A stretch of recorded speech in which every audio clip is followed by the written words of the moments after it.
आज खऱ्या अर्थाने राज्याला सुरळीत दिशेने आणि सकारात्मक दिशेने घेऊन जाण्याऐवजी तुम्ही आज भांडत बसलेला आहात। मंत्री दिलं, राज्यमंत्री केलं, तर निधी नसणाऱ्या खात्याचं तुम्ही आम्हाला मंत्रीपद कशाला दिलं? आता मग निधी असणाऱ्या खात्याचं मंत्रीपद तुम्हाला पाहिजे कशासाठी होतं? पैसे खाण्यासाठी होतं का कशासाठी होतं? हे सुद्धा मंत्र्यांनी ते सांगावं।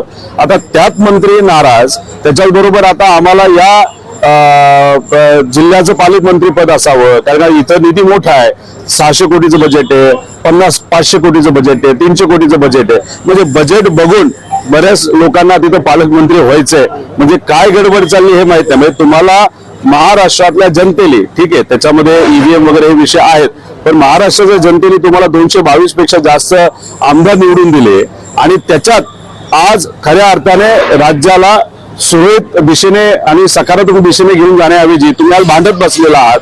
पालकमंत्री पद दिली गेली नाही, डीपीसीच्या बैठका तिथे झाल्या नाहीत का?